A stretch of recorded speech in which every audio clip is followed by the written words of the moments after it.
berikutnya struktur perulangan. Kita lihat. Jadi kalau di struktur perulangan ya kita akan pasti juga akan menjumpai simbol decision, karena di perulangan itu pasti ada pilihan yang harus dipilih. Nah, ini contoh yang pertama, masuk decision, ada pertanyaan kondisi benar. Nah, jawabannya tentu 2, ya atau tidak.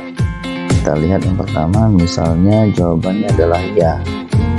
Nah, jadi kalau jawabannya iya, kita lihat, maka yang terjadi adalah ada proses yang dilakukan. Nah, jadi proses dilakukan karena jawabannya tadi ya, ada proses yang dilakukan. Nah, selanjutnya, nah inilah dia yang disebut dengan perulangan. Jadi setelah proses tadi dilakukan, nah, maka dia akan mengulang lagi ke atas.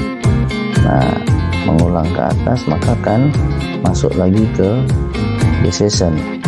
Nah, di decision itu kembali lagi ditanyakan kondisinya benar. Kalau misalnya jawabannya ya lagi, nah maka akan dilakukan kembali proses tadi. Jadi proses tadi akan dilakukan lagi. Nah, setelah proses dilakukan, maka ya pasti akan mengulang lagi. Nah, masuk ke decision lagi.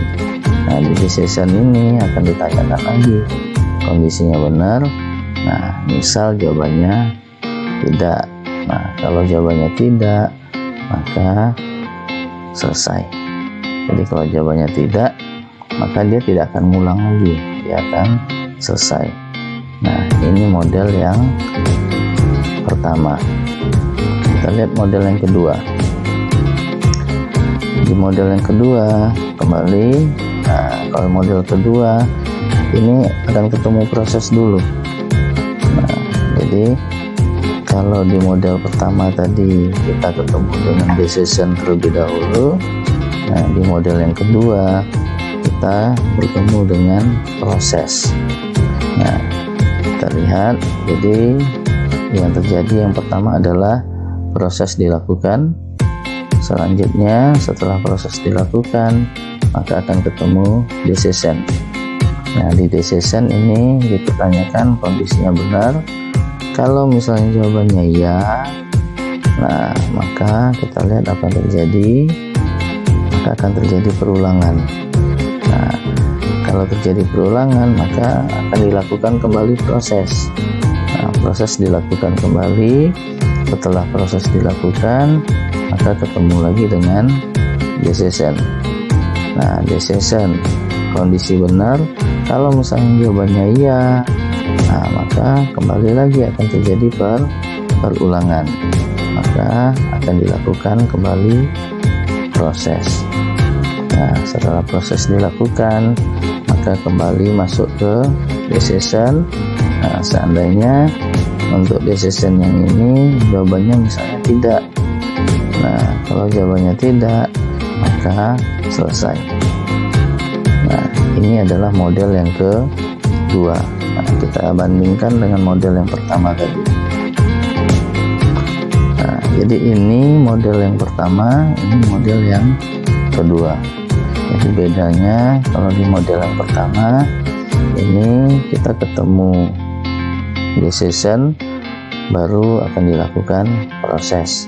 Tapi di model yang kedua ini proses dulu dilakukan, baru ketemu decision. Nah, pada model yang pertama ini proses ini akan dilakukan jika decision jawabannya ya. Nah, jadi kalau jawabannya ya, maka proses dilakukan.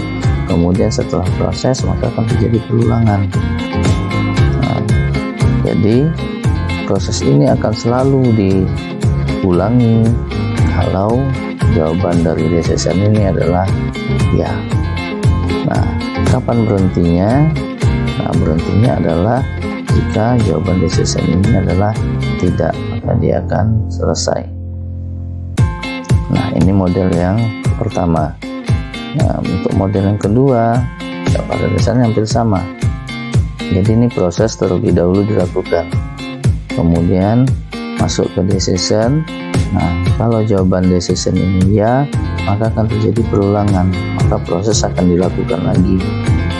Nah, kembali masuk ke decision, kalau jawabannya iya lagi, maka akan diulangi lagi proses.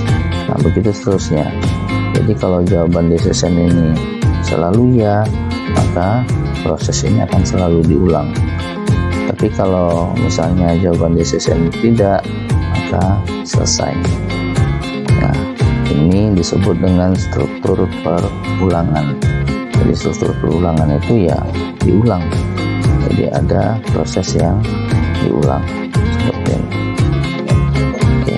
Nah, tetapi tidak selamanya perulangan ini terjadi karena jawaban iya. Jadi bisa jadi perulangan ini terjadi jawabannya tidak. Jadi misalnya kondisi benar, jawabannya tidak, maka diulangi. Nah, jadi pada contoh ini kebetulan perulangan itu terjadi apabila jawaban decision iya. Begitu, semoga dipahami. Terima kasih.